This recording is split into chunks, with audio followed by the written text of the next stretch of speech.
Assalamualaikum warahmatullahi wabarakatuh. Perkenalkan, nama saya Gilang Rahmadi Putra dengan NPM 2022 10115140. Di sini saya akan menjelaskan dua materi sekaligus. Yang pertama adalah prinsip mengenali pengguna jasa, dan selanjutnya adalah transaksi keuangan mencurigakan. Yang pertama ada prinsip mengenali pengguna jasa. Ketentuan umum prinsip mengenai pengguna jasa. Menurut pasal 1 angka 15 Undang-Undang Nomor 8 Tahun 2010 tentang pencegahan dan pemberantasan tindak pidana pencucian uang, pengguna jasa adalah pihak yang menggunakan jasa pihak pelapor. Kemudian, pada pasal 18 ayat 1 dan 6 menyatakan bahwa pihak yang berwenang untuk menetapkan ketentuan tentang prinsip mengenali pengguna jasa adalah lembaga pengawas dan pengatur. Dalam hal belum terdapat lembaga pengawas dan pengatur, ketentuan mengenai prinsip mengenai pengguna jasa dan pengawasannya diatur dengan peraturan Kepala PPATK. Selanjutnya adalah pihak pelapor dalam penerapan prinsip mengenali pengguna jasa. Prinsip mengenali pengguna jasa wajib diterapkan oleh pihak pelapor yang ditetapkan oleh setiap lembaga pengawas dan pengatur sebagaimana diatur dalam pasal 17 Undang-Undang Nomor 8 Tahun 2010 yang menyatakan 1. Penyedia jasa keuangan yang meliputi bank, perusahaan pembiayaan, perusahaan asuransi, dan perusahaan pialang asuransi, dana pensiun lembaga keuangan, perusahaan efek, manajer investasi, kustodian, wali amanat, perposan sebagai penyedia jasa giro, perdagangan valuta asing, penyelenggara alat pembayaran menggunakan kartu, menyelenggarakan e-money atau e-wallet, koperasi yang melakukan kegiatan simpan pinjam, penggadaian, perusahaan yang bergerak di bidang perdagangan komoditi, atau penyelenggara kegiatan usaha pengiriman uang. Penyedia barang dan jasa lain yang meliputi perusahaan properti, perdagangan kendaraan bermotor, perdagangan permata dan perhiasan, perdagangan barang seni dan antik, atau balai lelang. Selanjutnya adalah waktu penerapan prinsip mengenali pengguna jasa. Menurut pasal 18 ayat 3 Undang-Undang Nomor 8 Tahun 2010 menyatakan bahwa penerapan prinsip mengenali pengguna jasa dilakukan pada saat 1. Melakukan hubungan usaha dengan pengguna jasa. 2. Terdapat transaksi keuangan dengan mata uang rupiah atau mata uang asing yang nilainya paling sedikit atau setara dengan 100 juta rupiah. Yang ketiga, terdapat transaksi keuangan mencurigakan yang terkait tindak pidana pencurian uang dan tindak pidana pendanaan terorisme. Yang terakhir ada pihak pelapor meragukan kebenaran informasi yang dilaporkan pengguna jasa. Selanjutnya adalah tahap dalam penerapan prinsip mengenali pengguna jasa. Menurut pasal 18 ayat 5 Undang-Undang Nomor 8 Tahun 2010 G menyatakan bahwa prinsip mengenali pengguna jasa sekurang-kurangnya memuat 1. Identifikasi pengguna jasa, 2. Verifikasi pengguna jasa, yang terakhir ada pemantauan transaksi pengguna jasa. Identifikasi pengguna jasa menurut pasal 19 Undang-Undang Nomor 8 Tahun 2010 menyatakan bahwa 1. Setiap orang melakukan transaksi dengan pihak pelapor wajib memberikan identitas dan informasi yang benar yang dibutuhkan oleh pihak pelapor dan sekurang-kurangnya memuat identitas diri, sumber dana, dan tujuan transaksi dengan mengisi formulir yang disediakan oleh pihak pelapor dan melampirkan dokumen pendukungnya. Yang kedua, dalam hal transaksi dilakukan untuk kepentingan pihak lain, setiap orang sebagaimana dimaksud pada ayat 1 wajib memberikan informasi mengenai identitas diri, sumber dana, dan tujuan transaksi pihak lain tersebut. Selanjutnya adalah kewajiban pihak pelapor terkait identifikasi pengguna jasa. Kewajiban pihak pelapor terkait identifikasi pengguna jasa menurut pasal 20 Undang-Undang Nomor 8 Tahun 2010 tentang Pencegahan dan Pemberantasan Tindak Pidana Pencucian Uang menyatakan bahwa 1. Pihak pelapor wajib mengetahui bahwa pengguna jasa yang melakukan transaksi dengan pihak pelapor bertindak untuk diri sendiri atau untuk dan atas nama orang lain.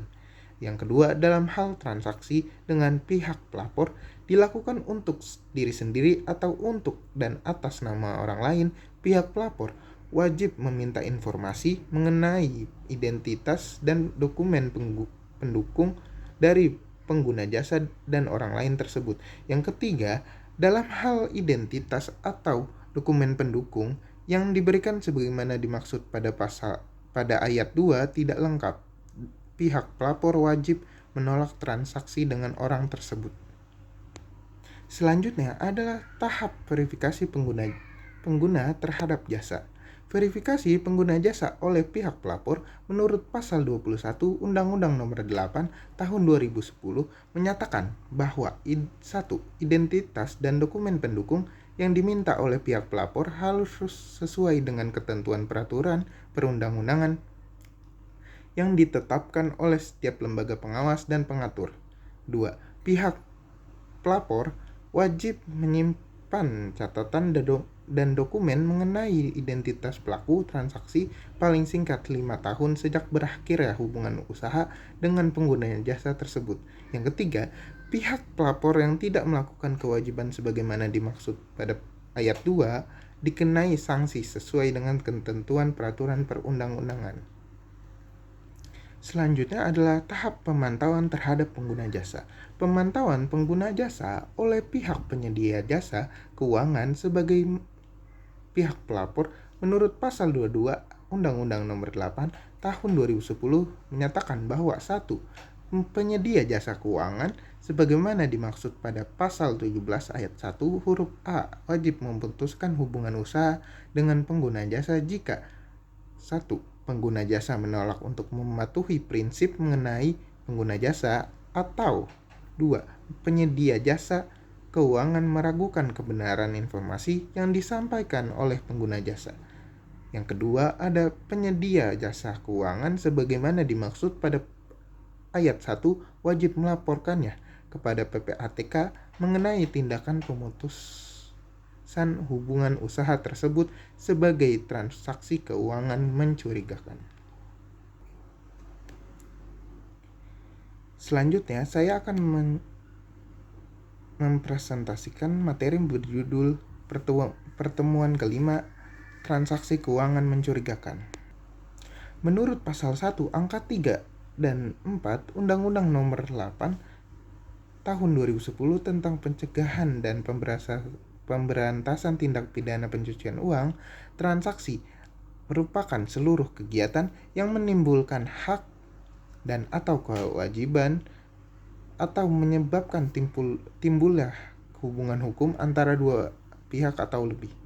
Transaksi keuangan ialah transaksi yang untuk melakukan atau menerima penempatan, penyetoran, penarikan, pemindahbukuan, pentransferan, pembayaran, hibah, sumbangan, penitipan, dan atau penukaran atas sejumlah uang atau tindakan atau kegiatan lain yang berhubungan dengan uang. Menurut pasal 1 angka 5 Undang-Undang Nomor 8 Tahun 2010 tentang Pencegahan dan Pemberantasan Tindak Pidana Pencucian Uang menyatakan bahwa transaksi mencurigakan ialah 1. Transaksi keuangan yang menyimpang dari profil, karakteristik, atau kebiasaan pola transaksi dari pengguna jasa yang bersangkutan. 2. Transaksi keuangan oleh pengguna jasa yang patut diduga dilakukan dengan tujuan untuk menghindari pelaporan transaksi yang bersangkutan yang wajib dilakukan oleh pihak pelapor sesuai dengan ketentuan undang-undang. 3. Transaksi keuangan yang dilakukan atau batal dilakukan dengan menggunakan harta kekayaan yang diduga berasal dari hasil tindak pidana. Yang terakhir ada transaksi keuangan yang diminta oleh PPATK untuk dilaporkan oleh pihak pelapor karena melibatkan harta kekayaan yang diduga berasal dari hasil tindak pidana. Selanjutnya adalah identifikasi transaksi keuangan mencurigakan.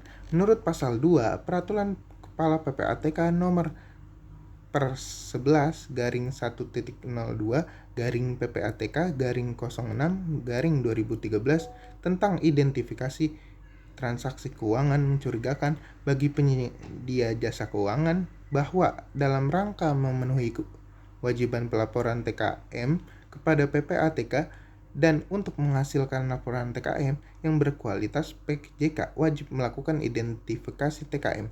Kemudian pasal 3 bahwa identifikasi TKM meliputi pemantauan transaksi pengguna jasa, analisis transaksi, dan penetapan transaksi sebagai TKM. Pasal 4 bahwa dalam melakukan identifikasi TKM, PJK paling kurang harus memiliki dokumen profil pengguna jasa, dokumen transaksi pengguna jasa, sistem pemantauan, dan daftar pengguna jasa yang beresiko. Selanjutnya adalah pemantauan transaksi keuangan mencurigakan. Menurut pasal 6 Peraturan Kepala PPATK nomor per 11 garing 1.02 garing PPATK garing 06 garing 2013 tentang identifikasi transaksi keuangan mencurigakan bagi penyedia jasa keuangan menyatakan bahwa 1. Pemantauan diawali dengan pemantauan terhadap transaksi yang tidak wajar. 2. Pemantauan transaksi yang tidak wajar dilakukan berdasarkan parameter yang disusun oleh PJK. Yang ketiga, parameter paling kurang ditentukan berdasarkan transaksi pengguna jasa yang antara lain meliputi rata-rata transaksi, frekuensi transaksi, tujuan transaksi, nominal transaksi, jangka waktu transaksi, instrumen transaksi, portofolio pengguna jasa, dan produk PJK. Yang keempat, penetapan parameter dilakukan berdasarkan hasil kajian secara mendalam dan mendapat persetujuan dari pejabat yang berwenang. 5. PJK harus melakukan evaluasi dan pengembangan parameter secara berkala berdasarkan pengalaman dalam mengidentifikasi TKM. Yang terakhir, PJK dapat melakukan perubahan parameter berdasarkan hasil evaluasi dan pengembangan parameter dan mendapatkan persetujuan dari pejabat yang berwenang. Sekian dari penyampaian materi saya, kurang lebihnya mohon maaf. Wassalamualaikum warahmatullahi wabarakatuh.